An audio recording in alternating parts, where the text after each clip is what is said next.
সলাতে যদি খুশু ভাব নিয়ে আসা না যায়। উবাদা বিন সামিত রাদিয়াল্লাহু তাআলা আনহু থেকে বর্ণিত, আবু দাউদে বর্ণিত রয়েছে 425 নম্বর হাদিসে সহিহ সানাদে।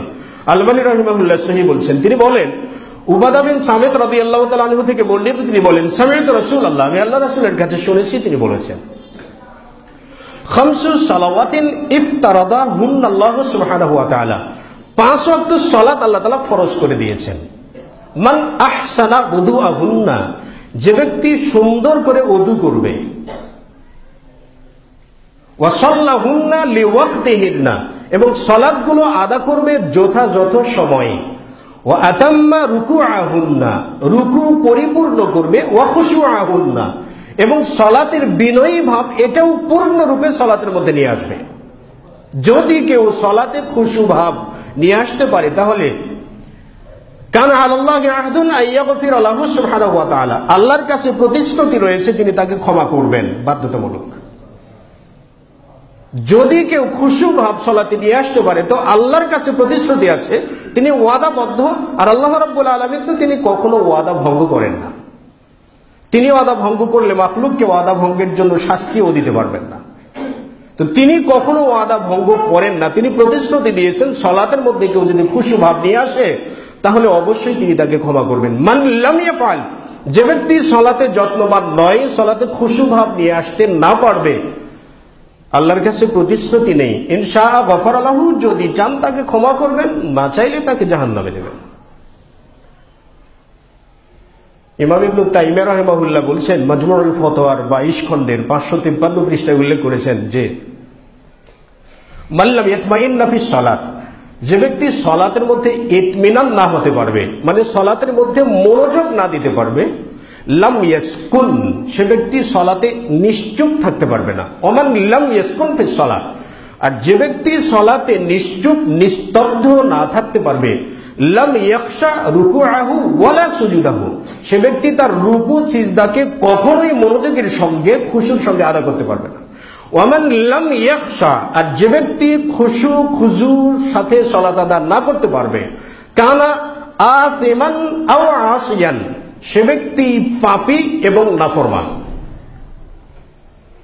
ইমাম ইবনে তাইমিয়া রাহিমাহুল্লাহর কথা অনুযায়ী সালাতে যদি খুশু ভাব না আসে তাহলে সালাত হবে না, পাপী এবং সে নাফরমানী।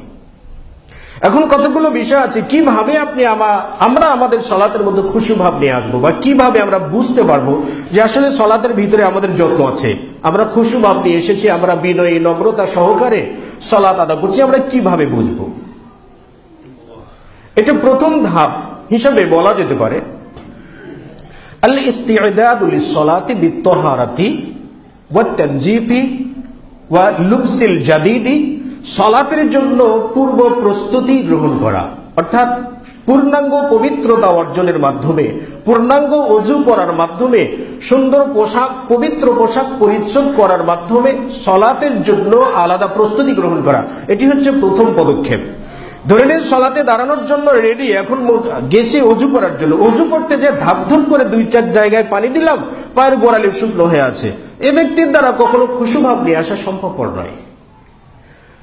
আবু হুরায়রা রাদিয়াল্লাহু তাআলা আনহু থেকে বর্ণিত, তিনি বর্ণনা করছেন, সহিহ বুখারীতে রয়েছে, তিনি বলেন যে দাখালা রাজুলুন ফিল মসজিদে, এক ব্যক্তি এসে মসজিদে প্রবেশ করলো, ওয়া রাসূলুল্লাহি সাল্লাল্লাহু আলাইহি ওয়াসাল্লাম জালিসুন ফি নাহিয়াতিল মসজিদ, নবী সাল্লাল্লাহু আলাইহি ওয়াসাল্লাম মসজিদের একটি কোণায় বসে আছেন। তো সে ব্যক্তি সালাত আদা করছে, প্রথমে এসে সালাত আদা করে ফাসাল্লামা আলা রাসূলিল্লাহি সাল্লাল্লাহু আলাইহি ওয়াসাল্লাম, আল্লাহর রাসূলের উপরে সালাম দিয়েছে। নবী সাল্লাল্লাহু আলাইহি ওয়াসাল্লাম বলেন আলাইকা সালামু ইরজি' ফাসাল্লি ফাইন্নাকা লাম তুসাল্লি, আল্লাহর রাসূল বললেন ফিরে যাও, আবার সালাত আদা করো, কারণ তুমি সালাত আদা করোই নাই। লোকটি কথা না বলে ফারাজা, ফিরে গেল, যে ফাসাল্লা, আবার সালাত আদা করলো, সুম্মা জাআ, আবার আসলো, ফাসাল্লামা আলা রাসূলিল্লাহি সাল্লাল্লাহু আলাইহি ওয়াসাল্লাম, আল্লাহর রাসূলকে আবারও সালাম দিল। নবী সাল্লাল্লাহু আলাইহি ওয়াসাল্লাম বললেন আলাইকা সালামু ইরজি' ফাসাল্লি ফাইন্নাকা লাম তুসাল্লি, আবার ফেরত যাও, তুমি সালাত আদা করো, কারণ তুমি সালাত আদা করোইনি। ফাকাল আর-রাজুল লিথানি আও বা'দা থানি, লোকটি দ্বিতীয়বার কিংবা তৃতীয়বার আল্লাহর রাসূলকে বললেন ইয়া রাসূলুল্লাহ সাল্লাল্লাহু আলাইহি ওয়াসাল্লাম আল্লিমনি কাইফা উসাল্লি, শিক্ষা দিন কি করে আমি সালাত আদা করব, জানি না কি করে সালাত আদা করব, শিক্ষা দিন। এরপর আল্লাহ রাসূল সাল্লাল্লাহু আলাইহি ওয়াসাল্লাম বলেন, ইদা কুমতা ইলা সালাত, যখন তুমি সালাতে দাঁড়িয়ে যাবে, ফাসবাগিল wudu'a, প্রথমেই ওযুকে পরিপূর্ণ করবে। প্রথম ধাপ, প্রথমে ওযুকে পরিপূর্ণ করবে। আমরা কোরআন সুন্নাহ অনুযায়ী ওযু করতে জানি? যদি ইন্টারভিউ নেওয়া হয় তো শতকরা 10 জন টিকতে পারে, আর 90 জন টিকবে না। তো সালাত, আল্লাহ রাসূল লোকটিকে বললেন তোমার সালাতই হয় নাই, শিক্ষা দিতে যে বললেন ইদা কুমতা ইলা সালাত, যখন তুমি সালাতে দাঁড়াতে চাইবে তখনই ফাসবাগিল wudu'a, ওযুকে পরিপূর্ণ করবে। সুম্মা ইসতাকবালিল কিবলা, অতঃপর কিবলামুখী হবে। কিবলামুখী শুধু নিজে নয়, নিজে তো হবে, পাগুলোও কিবলামুখী। তো আমরা কাতারে দাঁড়ালে দু পা তো দুই দিকে যায়। তো সুম্মা ইসতাকবালিল কিবলাতা ফাকাব্বির, এরপর আল্লাহু আকবার বলো। সুম্মা ইকরা মা তায়াসসারা মাআকা মিনাল কুরআন, সূরা ফাতিহা তেলাওয়াত করার পরে কোরআনুল কারীম থেকে সাধ্য অনুযায়ী তেলাওয়াত করো। সুম্মা রকা হাত্তা তাতমাইন্না রুকুআন, রুকু করো যাতে পরিপূর্ণ রুকু হয়। রুকুতে যে সুবহানাকা আল্লাহুম্মা রাব্বানা ওয়া বিহামদিকা আল্লাহুম্মা ইগফিরলি, এরকম দোয়াগুলো নবী সাল্লাল্লাহু আলাইহি ওয়াসাল্লাম পড়তেন, সাহাবায়ে কিরামদেরকে পড়তে বলতেন। রুকু থেকে যখন দাঁড়াবে সুম্মা রফা হাত্তা তাতমাইন্না রাকিআন আও হাত্তা তাতমাইন্না কাইমান, রুকু থেকে দাঁড়াও যতক্ষণ না তুমি পূর্ণ রূপে দাঁড়ানো না হয় তোমার, ততক্ষণ দাঁড়াতেই থাকো। সুম্মা আসজুদ হাত্তা তাতমাইন্না সাজিদান, এরপরে সিজদায় যাও যতক্ষণ না পূর্ণ রূপে তোমার সিজদা না হয়।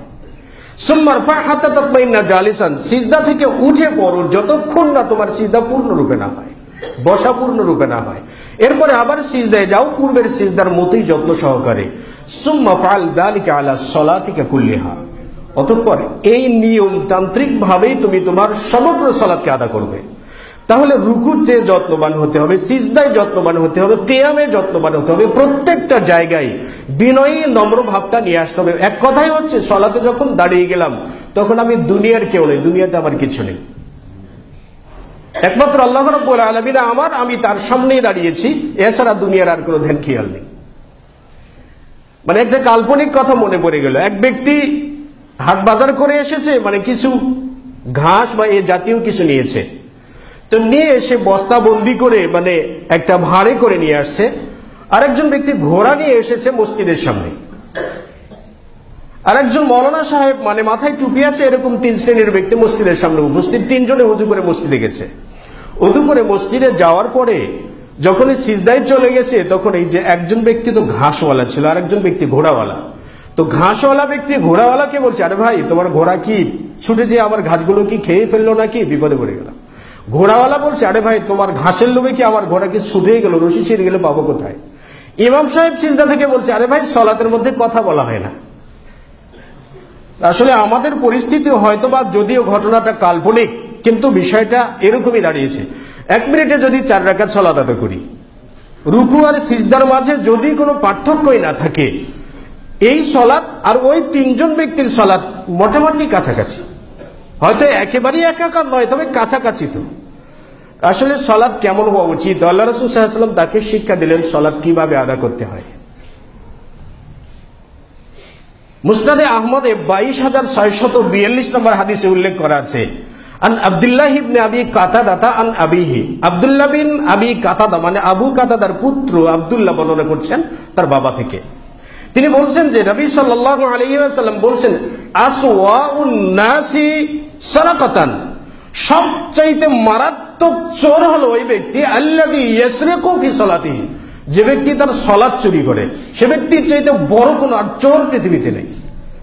সাহাবায়ে কেরাম বললেন, ইয়া রাসূলুল্লাহ কাইফা ইয়াসরিকু ফি সালাতি, সালাতের মধ্যে আবার কি করে চুরি করে, সালাত কি করে চুরি করে? নবী সাল্লাল্লাহু আলাইহি ওয়াসাল্লাম বলেন, লা ইউতিম্মু রুকুআহু ওয়ালা সুজুদা, সে রুকু সিজদা পরিপূর্ণ রূপে করে না, এই হলো সালাত চোর। অপর বর্ণনায় রয়েছে, লা ইউকিমু সুলবাহু ফি রুকুইহি ওয়া সুজুদিহি, রুকু এবং সিজদায় তার মেরুদণ্ডকে সোজাই করতে চায় না, অর্থাৎ হাঁটুর উপরে ভর দিয়ে হাঁটুর নিচেই সিজদা, মানে যাতে দ্রুত উঠতে পারে, এরকম একটা প্ল্যান নিয়ে সিজদা করা। সিজদার জন্য কমপক্ষে আপনার হাঁটু থেকে 1.5 থেকে 1.5 হাত পরিমাণ জায়গা দূরে আপনার সিজদা করতে হবে, তাহলে আশা করা যায় সিজদাটা সঠিক হবে। তো সবচেয়ে বড় চোর হলো কি, যে সালাতে চুরি করে, মানে যে রুকু সিজদা পরিপূর্ণ রূপে করে না। অপর বর্ণনা রয়েছে আব্দুল্লাহ আল আশআরী রাদিয়াল্লাহু তাআলা আনহু থেকে বর্ণিত, তিনি বর্ণনা করছেন, মুস্তাদরাকে হাকিমে হাদিসটি রয়েছে। তিনি বর্ণনা করেছেন যে কানা নবী সাল্লাল্লাহু আলাইহি ওয়াসাল্লাম রাআ রাজুলান, আল্লাহ রাসূল এক ব্যক্তিকে দেখলেন। ব্যক্তি কি করছে? লা ইউতিম্মু রুকুআহু ওয়া সুজুদা, ব্যক্তি সালাত আদা করছে, রুকু সিজদা পরিপূর্ণ করছে না। ইয়ানকুরু ফি সুজুদিহি, মানে সিজদাতে নকর করছে। নকর করা কি বুঝি?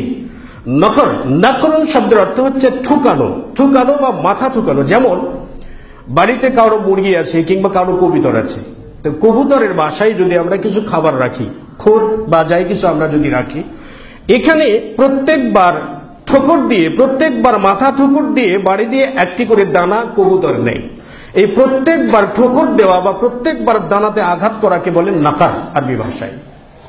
তো লা ইউতিম্মু রুকুআ, যে তার সালাতকে রুকু পরিপূর্ণ করছে না।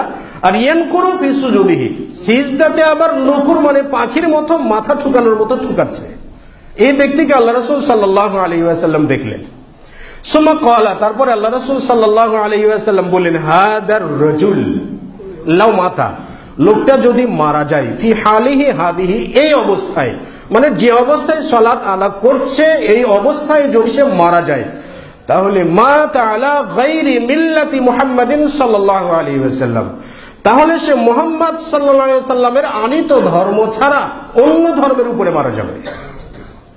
নাউযুবিল্লাহি মিন যালিক। সালাতে যদি একটু উদাসীন হই তাহলে কোন অবস্থায় যাচ্ছে? আল্লাহ রাসূল বললেন যে মাতা আলা গায়রি মিল্লাতি রাসূলিল্লাহ, মুহাম্মদ সাল্লাল্লাহু আলাইহি ওয়াসাল্লামের ধর্ম ছাড়া অন্য ধর্মের উপরে সে মারা যাবে। এরপরে নবী সাল্লাল্লাহু আলাইহি ওয়াসাল্লাম বললেন, মান লাম ইউতিম্মা রুকুআ, যে ব্যক্তি সালাতে তার রুকু পরিপূর্ণ করে না, ইয়ানকুরু ফিস সুজুদ, সিজদাতে পাখি বা কবুতর কিংবা মুরগির মতো নখর করে, মুরগির মতো মাথা ঠুকায়, এই ব্যক্তির সালাত কামাসালি রাজুলিন জাইইন, ওই রকম ক্ষুধার্ত ব্যক্তির মতো, যে ক্ষুধার্ত ব্যক্তি পেটের ভিতরে কিছু নেই, গুদাম একেবারে খালি, কিচ্ছু নেই, অথচ সে ইয়াকুলু তামারাতান আও তামারাতানি, একটি অথবা দুটি খেজুর খেলো, লা ইয়াগনিয়ানি শাইআন, আর যে দুটি খেজুর তার কোনোই পরিতৃপ্ত দিতে পারলো না, মানে তার ক্ষুধাই নিবারণ হলো না, ওই ব্যক্তির মতো এই ব্যক্তির সালাতটা। আবু সালেহ বলছেন আব্দুল্লাহকে, হাদিস কই পাইছো? আব্দুল্লাহকে বললেন, আব্দুল্লাহ আল আশআরী, আবু মুসা আশআরীর ছেলে। তো আব্দুল্লাহ আল আশআরীকে বললেন যে মান হাদাসাকা আনিন নবী সাল্লাল্লাহু আলাইহি ওয়াসাল্লাম, কে তোমাকে হাদিসটা আল্লাহর রাসূল থেকে শুনিয়েছেন? আবু সালেহ তাকে জিজ্ঞেস করছিলেন। তখন আব্দুল্লাহ আল আশআরী বলছেন যে হাদাসানি উমারাউল আজনাদ, অনেকগুলো সৈন্য দলের তিনজন লিডার আমাকে বলেছেন, আমর বিন উবাদা, আমর বিন সামিদ, খালিদ বিন ওয়ালিদ, শুরাহবিল বিন হাসানা, এই তিনজন ব্যক্তি আল্লাহ রাসূল থেকে আমাকে হাদিস শুনিয়েছেন। হাদিসটি বর্ণনা করেছেন মুআজামুল কাবীর, এবং নাসিরউদ্দিন আলবানী জামিউস সাগীর নামক গ্রন্থে তিনি হাদিসটি উল্লেখ করেছেন। সহিহ আত-তারগিবেও হাদিসটি উল্লেখ করেছেন। তাহলে সালাতে যদি আমরা বিনয়ী ভাব যদি নিয়ে আসি, তাহলে কি আর কবুতরের মতো কি আর মাথা ঠুকানো কি সালাত হয় আমাদের? তাহলে সালাতে ইতমিনান নিয়ে আসতে হবে, সালাতে ধীরস্থিরতা, সালাতে বিনয়ী নম্র ভাব, এটি সালাতের মধ্যে নিয়ে আসতে হবে, অবশ্যই নিয়ে আসতে হবে। এটি হচ্ছে খুশু।